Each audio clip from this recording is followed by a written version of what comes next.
Rupanya mau membersihkan darah kita ini, di antara cara yang diberikan Allah adalah dengan berpuasa. Tapi jangan gara-gara ini nanti malam niatnya jadi berubah. Nawaitu shauma ghadin an ada'i fardhi syahri Ramadan, untuk bersih darah lillahi ta'ala. Niatnya cukup, tidak usah ditambah, tidak usah dikurang. Bersih darah itu bonus dari Allah Subhanahu wa ta'ala. Makanya dalam Al-Quran disebut wa antasumu khairul lakum. Kalau kamu berpuasa itu baik bagi kamu. Tapi Al-Quran tak ada menyebutkan apa baiknya. Baiknya carilah sendiri. Itu makanya anak-anak kita setelah dia hafal Quran, bisa baca kitab, tamat pondok, masukkan ke fakultas kedokteran. Dialah yang akan mengungkapkan hikmah-hikmah daripada manfaat puasa ini. Ada hadis bunyinya sumu tasihhu. Kalau kamu puasa kamu akan sehat. Hadis ini dhaif. Tapi hadis dhaif tetap boleh dipakai. Karena hadis puasa kamu sehat bukan dalam masalah akidah, bukan dalam masalah dalil hukum halal haram. Tidak ada periwayatnya yang kadzab, pendusta, penipu, pembohong. Masih bernaung di bawah hadis sahih. Dan untuk fadail a'mal, motivasi beramal.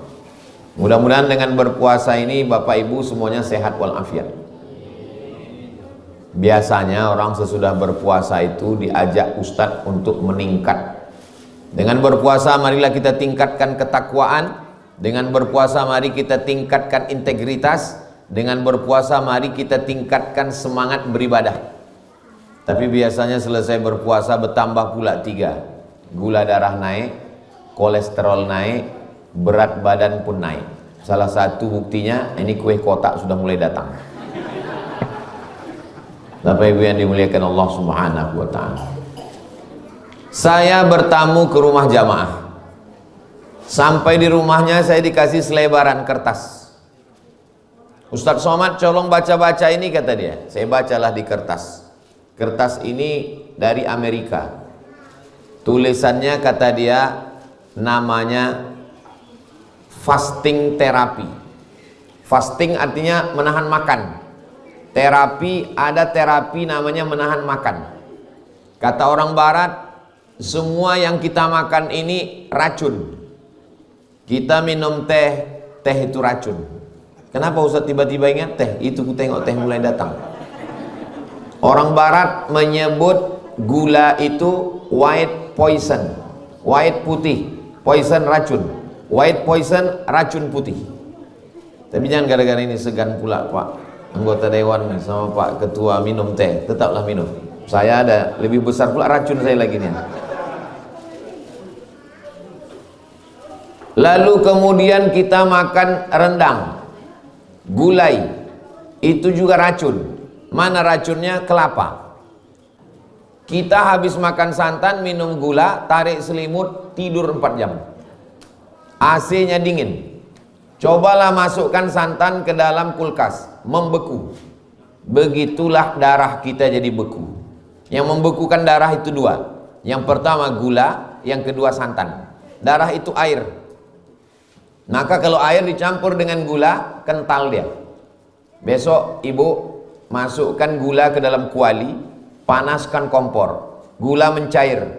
Setelah itu biarkan dia beku, tarik sendok, terangkat sama-sama kualinya naik ke atas. Kenapa? Membeku.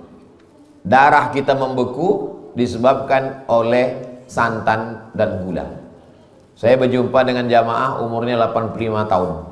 Saya tanya, Pak Raja, apa rahasia Bapak sehat walafiat?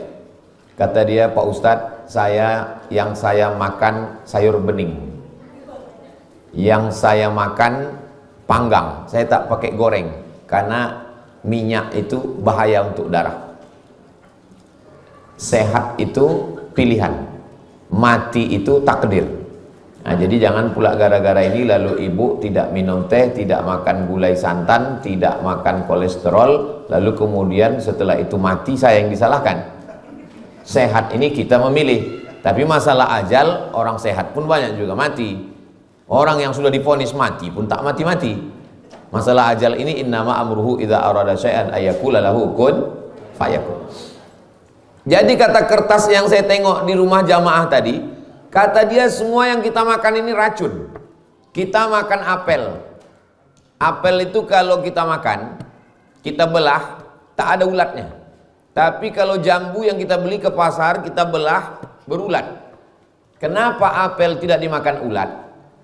Ternyata apel tidak dimakan ulat karena disemprot pestisida.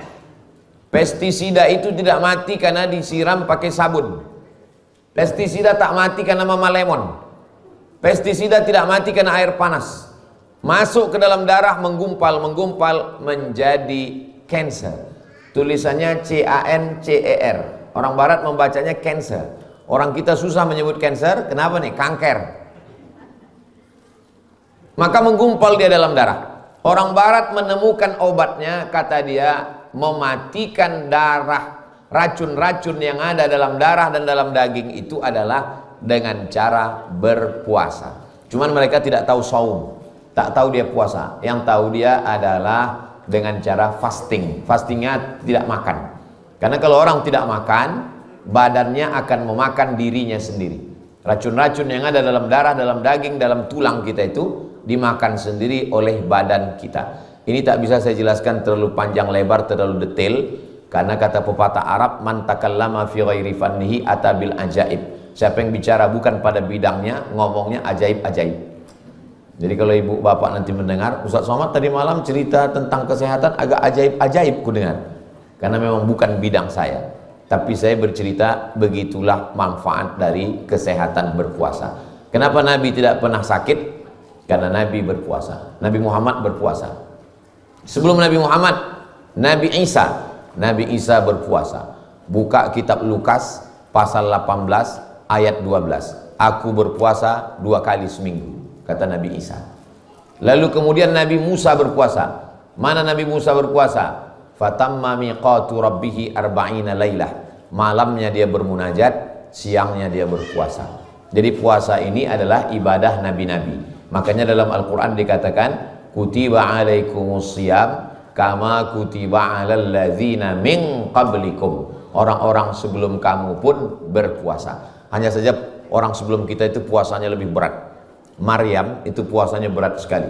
Inni nazartu lirrahmani shauma. Saya bernazar puasa walan ukallimal yauma insiya. Saya tidak akan bicara. Jadi kalau puasa kita hanya tahan makan minum.